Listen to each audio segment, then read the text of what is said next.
நீ எப்பவும் போல இரு. அம்மா உன்கிட்ட எப்பவும் போல நடந்துப்பாங்க. தேவையில்லாம மனச போட்டு குழப்பிட்டு இருக்காத, சரியா? சரிக்கா. நர்மதா, உன்கிட்ட ஒண்ணு கேட்கணும்னு இருந்தேன். அம்மா கிட்ட கோவப்பட்டு பேசும்போது விஜய் மாமா என்ன புரிஞ்சுக்கிட்ட அளவுக்கு கூட நீ என்ன புரிஞ்சுக்கல அப்படின்னு சொன்னியே, நீ அப்படி சொன்ன? ஐயோ, அப்படியா சொன்னோம்? இப்போ எப்படி சமாளிக்கிறது? ஆஹா, இவ சொன்னத கரெக்டா மைண்ட்ல வச்சு கேக்குறாளே. நீ எதுக்காகடி மாமான்னு சொன்ன? அவர் என்ன உன் அக்கா புருஷனா? அக்கா புருஷன்தான். ஆனா அப்படி சொன்னா நீ நம்ப மாட்டியேக்கா. உன்கிட்ட தாண்டி கேக்குறேன், பதில் சொல்லு. அவ ஏதோ ஃப்ளோல சொல்லிருப்பாடி. அவளே கோவத்துல என்ன பேசுறோன்னு தெரியாம பேசிட்டு இருந்தா. அந்த நேரத்துல வாய் தவறி வந்திருக்கோம் இல்லடி? ஆமாக்கா, அப்படிதான் வந்திருக்கோம். எப்படியோ இந்த பிரச்சனை ஒரு முடிவுக்கு வந்துச்சே, அதுவே பெரிய நிம்மதி. ஆனாலும் விஜய் சார் இந்த பிரச்சனைய ரொம்ப அழகா ஹேண்டில் பண்ணாரு. இப்பவாத அவரை பத்தி புரிஞ்சுக்கிட்டியே. நீ உடனே அவரை பத்தி எனக்கு கிளாஸ் எடுக்காத. அம்மா அங்க எல்லாரையும் சாப்பிட கூப்பிட்டுருக்கு, வாங்க. வாடி.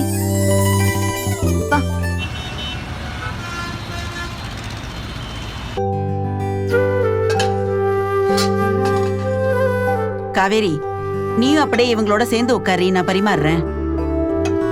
நானும் பரிமாறுறேம்மா, நீ அப்படியே உட்காந்து சாப்பிடு. எனக்கு இப்ப பசி இல்லடி, நீ சாப்பிடு.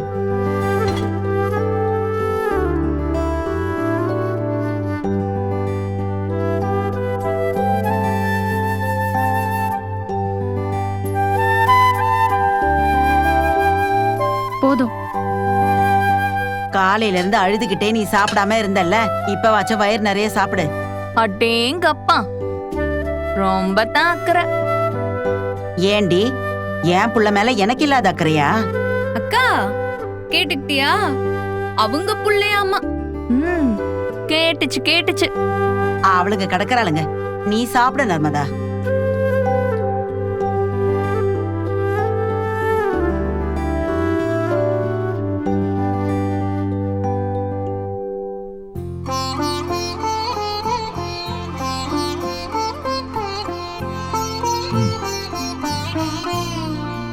எக்ஸாம்லாம் நல்லா பண்ணிருக்கேன் நர்மதா. நல்லா பண்ணிருக்கேன். எப்படியும் டிஸ்டிங்ஷன்ல பாஸ் ஆயிடுவேன். Very good. அப்படி மட்டும் நீ பாஸ் ஆயிட்டீங்கன்னா உன்னோட ஹார்ட் ஒர்க்கை பாராட்டுற மாதிரி உங்க அம்மாவை ஏதாச்சும் ஒரு கிஃப்ட் வாங்கி தர சொல்லு. இவரு சும்மா சாதாரணமான கிஃப்ட் எல்லாம் கேட்க கூடாது, நல்லா பெரிய கிஃப்டா கேட்கணும், புரியுதா? என்ன வேணுமோ அவளை கேட்க சொல்லுங்க. என் பிள்ளைக்கு நான் செய்யாம வேற யார் செய்வாங்க? பாத்தியா, உங்க அம்மா இப்பவே ஓகே சொல்லிட்டாங்க. இன்னும் நீ டிஸ்டிங்ஷன்ல பாஸ் ஆக வேண்டியது மட்டும் தான் பாக்கி.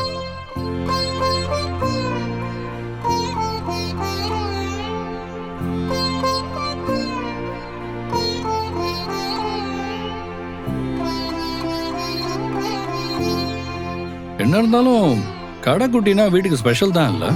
அப்படிலாம் ஒண்ணும் இல்ல. யாரு சொன்னா? நீ எவ்வளவு லக்கின்னு நான் உனக்கு ப்ரூவ் பண்ணி காட்டவா? எங்க நீங்களே சொல்லுங்க.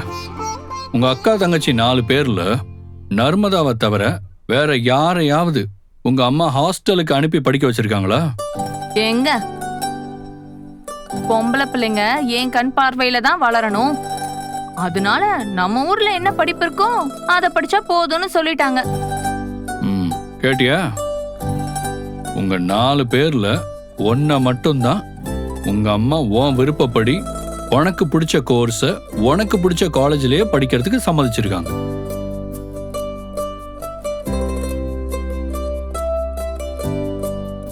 இதுல வந்து உங்க அக்கா தங்கச்சி 4 பேர்ல நீ தான் உங்களுக்கு ரொம்ப ஸ்பெஷல்னு உனக்கு தெரியலையா?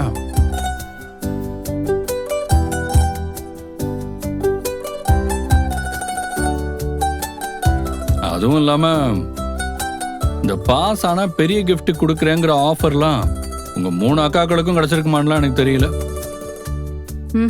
எங்களுக்கு எங்க அந்த மாதிரி எல்லாம் கிடைச்சது? பாத்தியா? ஆனா ஆனா இப்போ உனக்கு அந்த ஆஃபர் கிடைக்குதுன்னா கண்டிப்பா நீ ரொம்ப லக்கி தானே.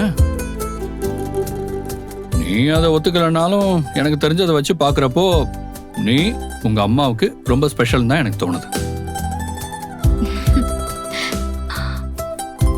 அப்பாடா, இப்பதான் நர்மதா முகத்துல சிரிப்பையே பார்க்க முடியுது.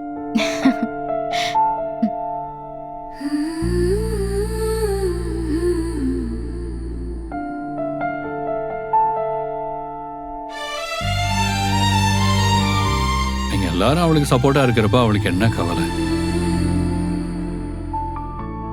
இனிமே தினம் தினம் இதே மாதிரி சிரிச்சுக்கிட்டு சந்தோஷமா இருக்க போறா.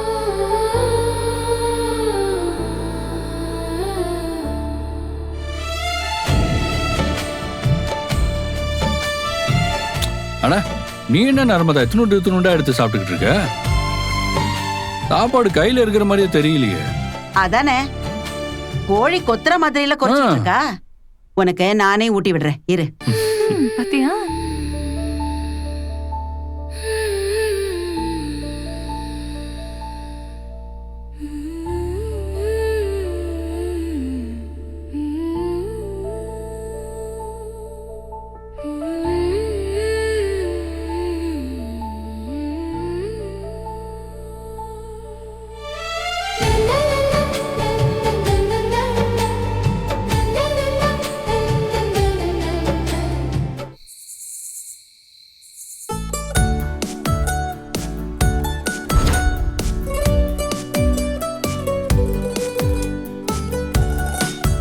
யானி, இது எல்லாமே என்னோட டாய்ஸ் தான். இதுல உனக்கு ஏதாவது பிடிச்சிருந்தா நீ வீட்டுக்கு எடுத்துட்டு போ. நான் எதுவும் சொல்ல மாட்டேன். இல்ல இன்னொருத்தவங்க திங்ஸ் எடுத்துட்டு போனா அம்மா திட்டுவாங்க. இதெல்லாம் உன்கிட்டயே இருக்கட்டும். நான் இங்க வரும்போதெல்லாம் நம்ம சேர்ந்து விளையாடலாம். ஓகே யானி? ஓகே.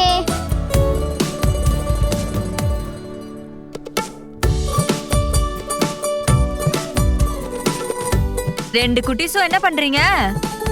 விளையாடிட்டு இருக்கோம் ஆண்டி. அம்மோ, இதான் உன் ஃப்ரெண்டா? ஆமா யானி, இவங்க தான் செல்வி ஆண்டி. தினமும் இவங்க தான் எனக்கு சாப்பாடு செஞ்சு கொடுப்பாங்க.